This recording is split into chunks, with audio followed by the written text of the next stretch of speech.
गौसे पाक की सीरत में मिलेगा। एक मर्तबा गौसे पाक तकरीर फरमा रहे थे। क्या कर रहे थे बोलो? तकरीर फरमा। और जब तकरीर कर रहे थे, तकरीर करते करते चुप हो गए, खामोश हो गए और एक शख्स की तरफ को देखने लगे।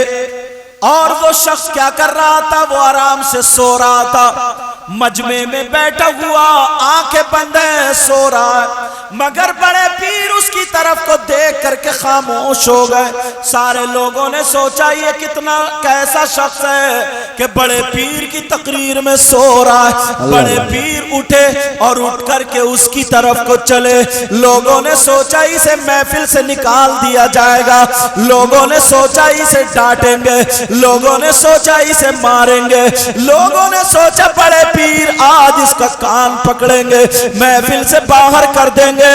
मगर सुनो, वहां पर जो जलसा हो रहा था, जो महफिल हो रही थी, गौसे पाक की महफिल, गौसे पाक की तकरीर थी, गौसे पाक मुकर्रिर थे, गौसे पाक बयान कर रहे थे। जब उसके वहां पर पहुंचे, सीधे उसके पास गए, जाकर के उसका कान नहीं पकड़ा, उसे जगाया नहीं, उसे डांटा नहीं, उसे भगाया नहीं, बल्कि हाथ बांध करके गौसे पाक उसके सामने खड़े हो जाते हैं। सारे लोग ताज्जुब में पड़ गए, ये सो रहा है। गौसे पाक ने तकरीर रोक दी इसलिए ताकि ये इसको जगाया जाए, मगर गौसे पाक इसके पास जाकर इसको जगाते नहीं है, इसको डांटते नहीं है, इसको फटकारते नहीं है। ये क्या मामला है? सारे लोग देख रहे हैं, कभी गौसे पाक को देखे, कभी सोने वाले को देखे। थोड़ी देर खड़े रहे, उसके बाद उसकी आंख खुल गई। जैसे ही आंख खुली, बड़े पीर आ गए, आके तकरीर करने लगे। लेकिन लोगों के दिल में यही बात, यार बात हुई क्यों, मामला क्या? तकरीर के बाद लोगों ने हाथ चूमे, सर पे हाथ रखवाया और ये रखवाने के बाद अब कहा हुजूर हम कुछ पूछना चाहते हैं, हुजूर कुछ सवाल है, हुजूर हम आपसे कुछ मालूम करना चाहते हैं। बड़े पीर मुस्कुराए, समझ तो गए, मगर फिर भी कहा चलो पूछ लो, तुम्हारे दिल को ठंडक पहुंचेगी, पूछो ताकि और लोग भी सुन ले क्या पूछना चाहते हो।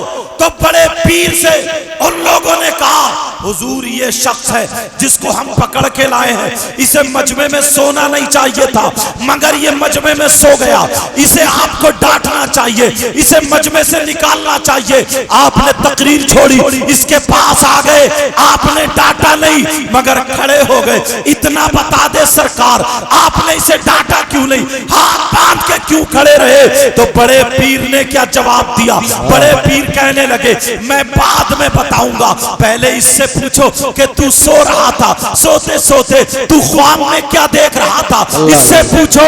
लोगों ने कहा ये बताओ तुम क्या देख रहे थे? तो वो मुस्कुरा के कहने लगा अरे मैंने बड़े पीर को तकरीर करते हुए देखा, ये सैयदजादे हैं, ये गौसे पाक है। मैंने देखा, इनके चेहरे को देखकर मेरे दिल में ख्याल आया यार ये आले रसूल है। जब इनका जवाब नहीं है तो इनके नाना का जवाब कहां से होगा? मैं आका को तो देख नहीं सकता, मैं आका को देख नहीं सकता, मैं नाना को देख नहीं सकता, मुहम्मदुर रसूलुल्लाह को देख नहीं सकता। काश मैं नबी के जमाने में होता, मैं आका को देखता, मैं मजबूर यही सुनता हुआ मेरी आंख लग जाती है। जैसे ही आंख लगी तो मैंने देखा मेरे आका मुहम्मदुर रसूलुल्लाह मेरे सामने है और मैं सो रहा था, ख्वाब में नबी का दीदार। नारे तकबीर, नारे रिसालत, जश्न ईद मिलादुन नबी, मसलके आला हजरत उलमाए अहले सुन्नत हजरत अल्लामा सैयद मुकीमुर रहमान साहिब किबला, हजरत अल्लामा सैयद मुकीमुर रहमान साहिब किबला, सरजमीने रवन्ना, रवन्ना का सुन्नी मुसलमान। नारे तकबीर, नारे रिसालत। मैं ख्वाब में नबी का दीदार कर रहा था, ये तो वो बोला जो सो रहा था। अब गौसे पाक क्या बोले ये भी सुनो, बड़े पीर साहब क्या बोले ये भी सुनो। कहा ये सो रहा था तो मेरे नाना का दीदार कर रहा था, अरे तुम क्या समझ रहे हो? तुम ये समझ रहे हो कि मैंने कुर्सी को छोड़ा इसके लिए छोड़ा, मैंने तकरीर रोकी इसके लिए रोकी, अरे मैं जाकर के खड़ा हुआ इसके लिए हुआ? नहीं नहीं, मैंने जब देखा मेरे नाना वहां पर खड़े हुए हैं तो मैंने तकरीर को छोड़ा, हाथ बांधा और नबी के सामने खड़ा था। ये वो है जो ख्वाब में आका का दीदार था, और अब्दुल कादिर वो है जो अपने माथे की आंखों से अपने नाना का दीदार। जिंदाबाद जिंदाबाद, अल्लाह अकबर या रसूल अल्लाह, जिंदाबाद। ले लो इनको दे। अब मुझे बताओ, जो लोग कहते हैं यार तुम लोग कितने खुशकिस्मत हो, जहां पर जलसा होता है अल्लाह और रसूल का जिक्र होता है, आका तशरीफ लाते हैं। कुछ लोग ऐसे होते हैं, अरे यार खैर यहाँ तो ऐसा नहीं है मामला, कई जगह हिंदुस्तान में मैं गया हूं तो ऐसा होता है, बूढ़े पुराने कुछ लोग टांगे खींचते हैं। इस उम्र के बच्चे ये जो जलसा करा रहे हैं, डीजो पे नाचते हुए अच्छे लगेंगे हमें, शराब पीते हुए अच्छे लगेंगे, शराब पी करके ढोल बजाते हुए अच्छे लगेंगे, किसी की शादी में डीजे में कूले मटकाते हुए अच्छे लगेंगे। आज पूरे गांव में, और गांव का बच्चा बच्चा साथ भी देता, अल्हम्दुलिल्लाह पूरे गांव का बच्चा बच्चा साथ देता है। मगर सुनो प्यारे, जो मैं गुफ्तगू करने वाला हूं अब सुनो, अगर मैं किसी को अच्छा लगता हूं ना तो मेरी हर चीज उसे अच्छी लगेगी जी, और अगर मैं किसी को बुरा लगता हूं तो मेरी हर चीज उसे बुरी लगेगी। बोलो है कि नहीं जी। तो कुछ लोग ये कीड़े निकालते हैं, अब वो ढूंढेंगे तलाशेंगे, सारी बातें लाएंगे निकाल के। क्या लाएंगे? बोले इतना बड़ा ये जलसा पिंडाल, ये सब बिदअत, कहीं कहीं तो मीलाद को शिर्क भी लिख दिया और कह दिया। फिर दलीलें देंगे, सीधे आदमी को चुप कर देंगे कि ये बताओ ये जो लाइटें और ये सब कुरान में कहीं जिक्र है, हदीस में कहीं जिक्र है? एक नाम याद कर लिया, बुखारी शरीफ। नौजवानों एक जुमला तुम्हें दे करके जा रहा हूं, पहले सुनो, तवज्जो रखना। वो क्या है? वो ये है, मेरे नबी ने फरमाया था एक वक्त ऐसा आएगा, एक दौर ऐसा आएगा, ईमान बचाना इतना मुश्किल होगा जैसा कि आग का अंगारा हाथ पे रखना मुश्किल है। अब लोग तलाश रहे हैं, ढूंढ रहे हैं, तलाश रहे हैं, ढूंढ रहे हैं जी। हदीस, सारी हदीसें अगर पढ़ो और देखो तो कुछ हदीसें ऐसी भी हैं जिनका हुक्म इस वक्त साकित हो गया।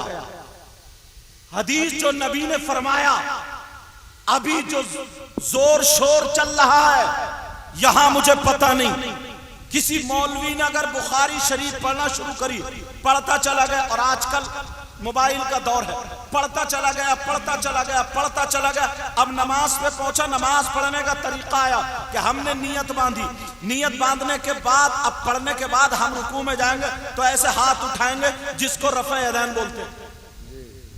अब हम वो रफ़ा यदैन करेंगे, अरे यार तरीका लिखा है, तरीका क्या लिखा? अब रुकू में से उठे, फिर ऐसे करके हाथ उठाएंगे, फिर सजदे में जाएंगे, फिर सजदे में से उठ के फिर ऐसे करके फिर नियत बांधेंगे। ये रफ़ा यदैन, रफ़ा के माने आते उठाना और यदैन माने दोनों हाथ। ये अरबी का जुमला था, इसलिए आप दिखा भी देंगे, हदीस शरीफ में है भी, हदीस शरीफ में है। लेकिन इमाम कितने हैं पहले ये बताओ? 4 इमाम। कितने बोलो? 4। इमाम आजम अबू हनीफा, इमाम शाफई, इमाम मालिक और इमाम अहमद बिन हंबल। ये चारों हक हैं, इन चारों में से किसी एक को फॉलो करो। चारों, ऐसा नहीं है कि थोड़ा उनसे, थोड़ा उनसे, थोड़ा उनसे, थोड़ा उनसे, चारों नहीं। और इंडिया में ज्यादातर इमाम आजम अबू हनीफा को फॉलो करने वाले जी, ज्यादातर उन्हीं को मानने वाले हैं। अब उन्हीं की जो रिसर्च है उन्हीं को मानेंगे, उन्हीं की जो रिसर्च, उन्हीं की जो सर्च है उसको ही मानना है। अब कहेंगे जनाब इमाम आजम अबू हनीफा की पूरी सर्च में इमाम आजम अबू हनीफा को मानने वाला, इनको फॉलो करने वाला इनके मजहब मसलक पे चलने वाला पूरी दुनिया का कोई मौलवी, कोई मुफ्ती ये नहीं दिखा सकता कि इमाम आजम अबू हनीफा के यहाँ रफ़ा यदैन करना हो, इमाम आजम के यहाँ पर रफ़ा यदैन करना जायज नहीं। या तो इमाम आजम को मानोगे या फिर रफ़ा यदैन छोड़ोगे। और इंडिया में हम लोग रफ़ा यदैन इसलिए नहीं करते क्योंकि हम इमाम आजम अबू हनीफा को फॉलो। अब इमाम शाफई उनके नजदीक रफ़ा यदैन है, इमाम शाफई के नजदीक है। अब ये मौलवियों का काम है, सुनो वो रिसर्च भी बता दूं ताकि थोड़ा फर्क मालूम हो जाए। वो रिसर्च भी बता दूं, शुरू में जब इब्तिदाई दौर था, अभी भी कहीं कहीं हिंदुस्तान में मुसलमान होली खेलते हैं। आपने देखो कहीं कहीं मुसलमान की औरतें साड़ियां पहनती। आप बिहार, बंगाल, उड़ीसा इधर जाइए, कहीं कहीं मुसलमानों की औरतें यहां पे बिंदी लगाती।